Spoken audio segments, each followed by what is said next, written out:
welcome back to the Fermented World Homebrew channel.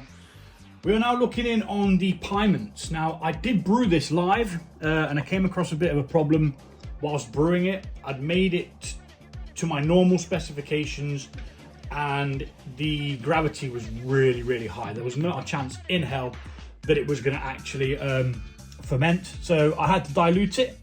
If you haven't seen the video, then that's why we've got two of these. I'm going to be doing both of these today. I'm only going to show you one of them. They're going into secondary today. It would have fully fermented out by now. It's crystal clear in there. We're going to give it a little taste. We're going to add some stoppers and we're going to bang some more honey in.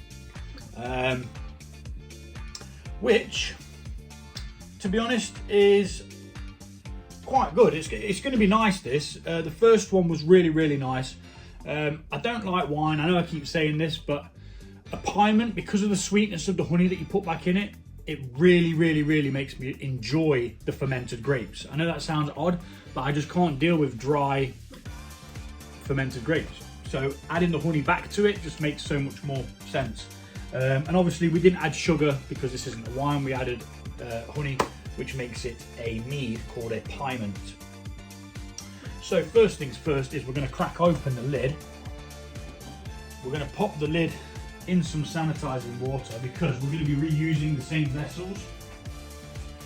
So in that goes over there, and I've got some sanitizing water in the sink, so we are ready to rock and roll with that. We're going to take a hydrometer reading, see where we're fermented to. It started at 1.100 after I diluted it, which was absolutely perfect.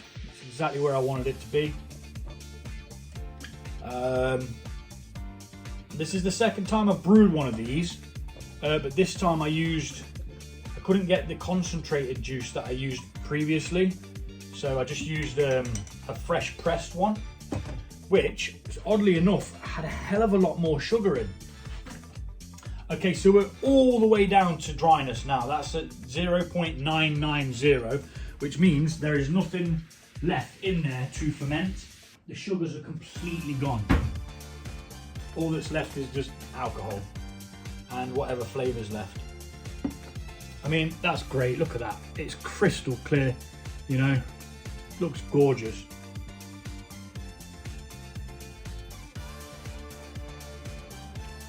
Very... That's what I don't like about wine and dry wines. It's that... But once we sweeten this up, it's going to taste really good.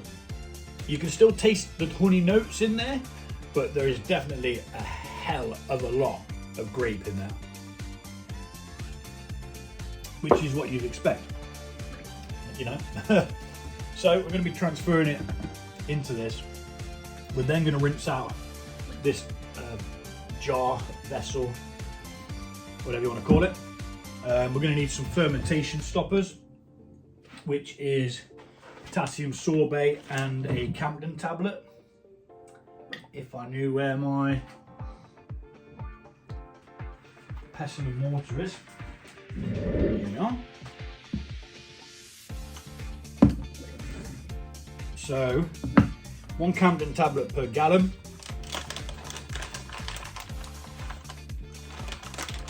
Is the dose of campden tablet. This is more to preserve it while it's bottled, sterilizes, removes any chlorine from the water, and so on and so forth. Wash that in. Potassium sorbate, we're going to need half a teaspoon. So hopefully you've got a measure like this, makes life a lot easier. Half a level teaspoon, in that goes. Pop them to the side because we're going to need them again for the other one in a minute. Which again, like I say, I'm not going to record both because you only need to see one. I'm going to be doing exactly the same. That will have fermented exactly the same as well, no doubt about it. So I'm just going to tip this into there now, because there's absolutely no need for it to stay in there. I'm not putting it back into there for the simple fact that if I do, I'm going to disturb all of that lees at the bottom, which is what we call the sediment, the yeast deposit, if you will. And pop this in, get the flow going. Obviously it uses gravity, so you've got to have that one higher up. And I'm going to speed this bit up, go back in a minute.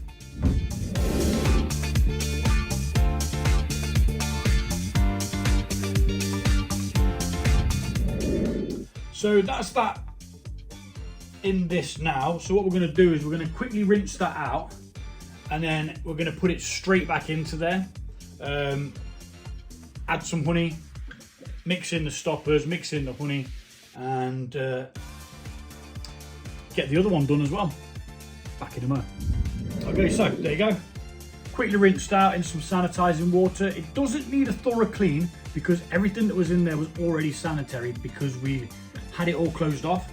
So I've literally rinsed the yeasty deposit out and then just bathed it in some sanitizing water for a quick rinse. It's pretty much all it needs. The lid in the airlock is done again. The airlock's got some fresh water in. And what we do now is transfer it back into the jar. But we need to make sure that we mix those stoppers in first, which is a thing that I forgot to do. So please do this beforehand if you're doing this mead. I could have just added them to at this point to the jar there, but I didn't think. Not used to using these wide mouth fermenters. Right, so that's going back into there. I'm going to sort out some honey and we'll speed this bit up.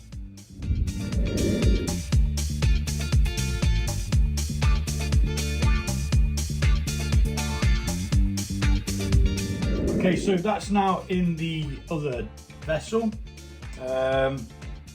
Still looking nice and clean. I think we did catch an ever so slight bit of the lees, but you always do. It's very, very difficult not to. So if you do, don't worry about it. I have got a pot of honey and I am going to add some honey until this comes to 380. I've just weighed it, divided by half. Obviously it's got the bottle there as well, so we just weigh it whole and just divide by half. So I need this to weigh 380 grams with the lid on.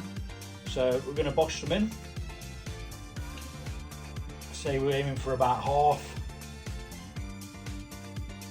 one of these, which is the normal amount.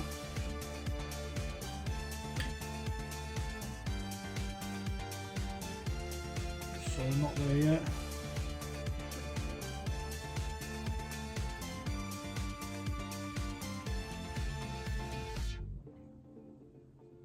Got a fruit fly, thinking it's getting in on the action. It can do one. It is not having my mead.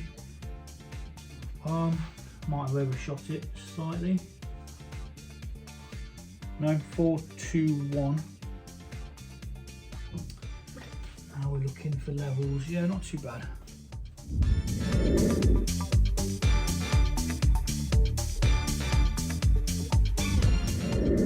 So 14.96 is what this is at ABV wise. So we just go ahead and we'll say it's at 15%.